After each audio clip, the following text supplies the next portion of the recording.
What if I told you that the very techniques you think are driving your partner wild are actually the exact reasons she might be secretly waiting for the encounter to end? It is a tough pill to swallow, but as a medical professional, it is a reality I see behind closed doors every single day. For decades, men have been sold a completely fabricated blueprint of physical intimacy, a highlight reel of aggressive speed and relentless intensity, while the actual biological reality of what a woman's body physically requires has been entirely ignored. You haven't been failing, you have simply been misinformed. And the saddest part is that nobody ever pulled you aside to explain the mechanical truths of how human arousal actually works. Today, we are tearing up that script. There is a pervasive, almost universal assumption among men that passion in the bedroom is defined entirely by friction and speed. Countless men operate under the belief that going harder and faster, exactly like the exaggerated, highly choreographed dynamics portrayed in mainstream movies or online media, is the ultimate goal. They believe that mimicking this high-octane performance is the key to satisfying their partners. But as a board-certified urologist who has spent the last 12 years working specifically in men's health, helping thousands of men rebuild their confidence, restore their vitality, and create deeper connections with their partners, I am here to share a vital biological truth with you. How you physically connect with your partner dictates everything about whether she is genuinely enjoying the experience or simply enduring it and waiting for it to conclude. Get these mechanics wrong, and you risk creating subtle, compounding layers of physical discomfort and emotional distance that can erode a relationship over time. Get them right, however, and you build the kind of profound, undeniable connection that keeps her wanting more time with you, feeling tethered to you both emotionally and physically. That is exactly what I am here to help you understand today. I am Dr. Judy Geller, and in this comprehensive guide, I am going to walk you through the most misunderstood aspects of physical intimacy. These are the fundamental mechanical, biological, and psychological truths that nobody teaches you in health class, but that make the difference between a mediocre encounter and an unforgettable bond. We are going to cover why starting slow is not just a matter of being polite, but a strict biological necessity for her body to respond. We will explore the specific rhythmic approach that amplifies pleasure for both of you, including one vital anatomical element that 99% of men completely overlook. Finally, we will discuss how cultivating genuine presence transforms you from just another partner into someone she actively craves. Let's change that paradigm right now. Before we delve into the science, if you are finding this kind of honest, medical-based advice helpful, please take a moment to hit the like button, drop a comment below telling me where you are watching or reading from, and subscribe to the channel so you do not miss the rest of this educational series. Trust me, what we are about to cover might completely revolutionize how you view intimacy. Mistake number 1, the myth of instant intensity. Let us address the single biggest mistake men make when it comes to physical intimacy, starting too hard and too deep right from the very beginning. If you are like most guys, your reference point for intimacy is heavily influenced by external media, where things escalate from 0 to 100 in a matter of seconds. Penetration happens immediately, and suddenly the rhythm is aggressive, fast, and intensely deep. You naturally assume this is what women want because it is the only blueprint you have been shown. But here is what is actually happening beneath the surface, and why this approach is not just ineffective, but often physically uncomfortable for the woman you are with. Men and women experience the physiological onset of arousal on entirely different timelines. Women's bodies take significantly more time to physically and neurologically warm up than men's bodies do. This is not a matter of subjective opinion, nor is it a sign that she is not attracted to you. It is pure, undeniable biology. During the arousal phase, a woman's pelvic anatomy must undergo a massive, complex transformation. The vaginal opening and the vaginal canal must actively expand to accommodate deeper penetration comfortably. This biological mechanism does not happen instantly. It requires time. It requires time for localized blood flow to surge into the pelvic floor.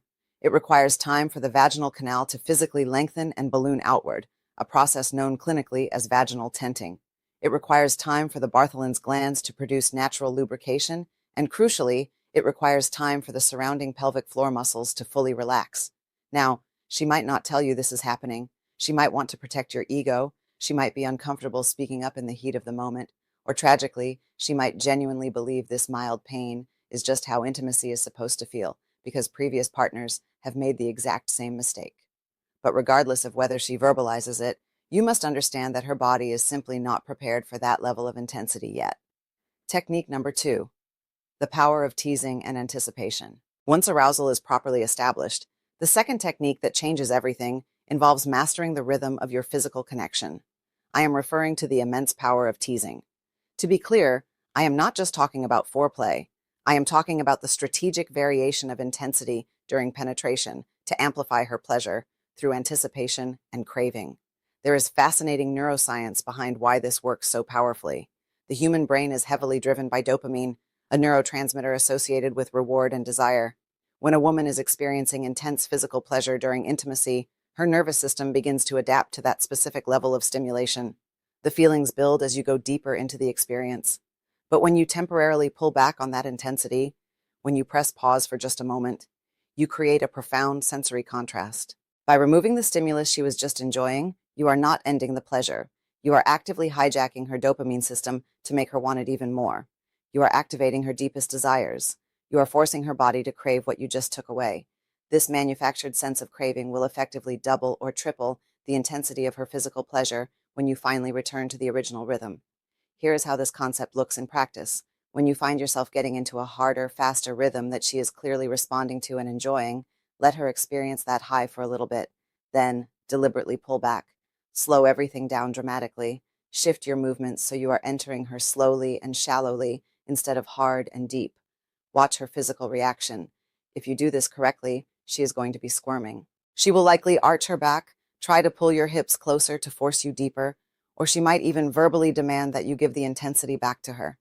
That is the exact moment you know you have her exactly where you want her. I must issue one critical medical warning regarding this technique, however. Do not attempt this teasing method right when she is approaching the edge of climax.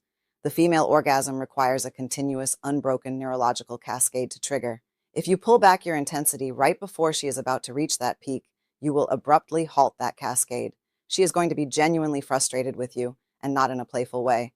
This contrast technique is a tool designed exclusively for the early and middle stages of intimacy to build arousal, never for the final moments when she is right on the edge. Technique number 3, varying your tempo throughout. The third vital element to master is the continuous variation of your tempo throughout the entire duration of the experience. If you maintain the exact same rhythm, speed, and depth for an extended period, the experience inevitably becomes repetitive. From a neurological standpoint, repetitive stimulation actually becomes significantly less pleasurable over time. This is due to a biological phenomenon known as neural adaptation or habituation. Our nerve endings are designed to detect changes in our environment. When they are subjected to consistent, unchanging stimulation patterns, they adapt to the sensation and literally become less sensitive to it. In simple terms, the nerves go numb. That is basic neuroscience. This is exactly why mixing up your tempo is not just a fun idea, but a physiological necessity. Do not overthink this or try to turn it into a rigid mathematical formula where you count thrusts. The objective is simply to create natural, fluid variation so that her nervous system remains perpetually responsive and engaged, rather than dulling out to one consistent drumbeat. As long as you are varying your tempo based on the energy of the moment and what feels physically right, both of you will enjoy the experience on a vastly deeper level. Technique number 4, the power of grinding, the missing 99%.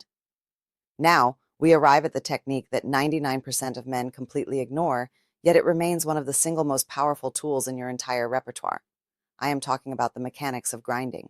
Most men focus their energy exclusively on the in and out piston-like motion of penetration. And yes, while that motion certainly stimulates her internal nerve endings and provides a feeling of fullness, it completely and entirely misses the most pleasure-sensitive anatomical structure in the female body, the clitoris. When you shift your mechanics to grind into her, meaning you hold your body flush against hers, press your pelvis firmly against her pelvis and keep her close, you have the ability to apply direct, sustained pressure to her outer anatomy and that entire clitoral network. In the simplest possible terms, if you grind against her pelvis instead of just repeatedly going in and out, you are directly stimulating the clitoris, which is the undisputed epicenter of sexual pleasure in the female body. For the vast majority of women, direct or indirect clitoral stimulation is an absolute, non-negotiable requirement for reaching orgasm. Penetration alone is very rarely enough. Therefore, by consciously incorporating a grinding motion into your rhythm, you are exponentially increasing the likelihood that she will actually experience a climax during intercourse. How exactly do you execute this? It is incredibly straightforward. You stay deep inside her, minimize the retreating motion, and instead move your hips in a circular or firm back and forth motion firmly against her body, ensuring your pubic bone makes consistent contact with her outer anatomy. This is not meant to be aggressive, bruising, or rough. It is about controlled, sustained pressure. Certain positions, such as the classic missionary position, make this grinding technique much easier to execute because your bodies are already aligned flush against one another. Other angles may make it more difficult, meaning you will need to experiment, communicate, and adjust based on what you are doing. Regardless of the position, I strongly encourage you to make this technique a staple of your intimate life. Not only does it massively increase the physical pleasure for her, but it serves as a highly strategic tool for you as well. Grinding is incredibly stimulating for the female anatomy, but it is often significantly less intensely stimulating for the male anatomy compared to rapid thrusting. Therefore, if you ever find yourself getting too close to climax too early in the encounter, switching your motion to a firm grind allows you to effectively take a breather. It lets you slow down your own escalating arousal while simultaneously keeping her pleasure at an absolute maximum. It is the ultimate win-win scenario. Technique number 5, pay attention and stay present. The fifth, final, and arguably most vital principle of all is the art of paying attention. Whether you are mastering the rhythm of teasing, applying the pressure of grinding, or doing anything else during a physical encounter, none of it matters if you are not deeply present and profoundly aware of how she is responding to you. Intimacy is a continuous feedback loop. You must actively watch how her body reacts to your touch. You must listen closely to the cadence of her breathing. Notice the micro movements. What specific actions make her arch her back and move toward you, versus what makes her tense up or pull away slightly? Pay close attention to her vocalizations, the tension in her muscles, the way her hands grip the sheets or your shoulders. This hyper-awareness is the exact mechanism that allows you to tailor and create the best possible experience for the unique woman in front of you, not just for one lucky night, but consistently over the lifespan of a relationship. Being truly present and attentive automatically makes you a better lover than the vast majority of men by default. It is not a complicated magic trick. You are simply stepping out of your ego, paying close attention to the reality unfolding in real time, and adjusting your actions based directly on her physical responses. That genuine responsiveness, that grounded presence, that is the very essence of what separates a mediocre, forgettable encounter from the kind of transcendental experience she will be thinking about for days later. The emotional foundation. There is one final, crucial element I must address before we wrap up this masterclass. Women are significantly, measurably more likely to enjoy physical intimacy, experience higher levels of arousal, and reach a satisfying climax when they feel a strong sense of emotional connection and safety with the man they are with. For women, the brain is the largest and most important sex organ. Intimacy is never purely a physical act of friction. It is a deeply emotional and psychological experience as well.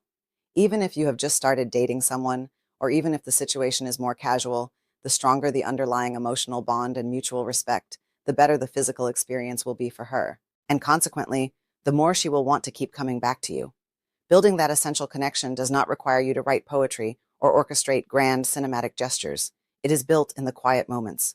It comes from how honestly you communicate, how present and undistracted you are when she speaks, and how consistently you make her feel seen, safe, and valued as a human being. So, while mastering the physical techniques we discussed today is incredibly important, do not become so focused on the mechanics that you forget the human being in front of you. Focus on the connection, and the physical passion will naturally follow. Conclusion. Look, if this comprehensive guide gave you some clarity on the habits you have been getting wrong or validated the things you have been doing right, I want you to do 2 things for me right now. First, go ahead and subscribe to the channel so you do not miss out on future content just like this. I am dedicated to covering everything from prostate health and testosterone optimization to sexual wellness and relationship dynamics, all delivered from the grounded perspective of a doctor with 12 years of clinical experience helping men just like you. Second, leave a comment below. I want to know which of these 5 techniques surprised you the most. Was it the anatomy of the clitoris, the concept of neural adaptation, or perhaps you want to share which of these strategies you are going to focus on trying first? I read every single comment, and I genuinely want to hear from you and build a community here. Here is the final thought I want to leave you with, and I want you to remember it always. Age does not mean the end of intimacy. Getting older does not mean the end of passion, and it certainly does not mean the end of deep connection. It does not mean you have to quietly settle for less. Small, educated, deliberate adjustments in how you approach your physical health and your partner can entirely restore your confidence, dramatically deepen your bond, and bring back the kind of profound closeness you might have thought was permanently behind you. You deserve to feel desired. You deserve to feel highly capable. And most importantly, you deserve to experience a physical intimacy that is deeply fulfilling, healthy, and joyous for both you and your partner. Thank you for your time, your attention, and for trusting me with your health today. I am Dr. Judy Geller, and I will see you in the next video.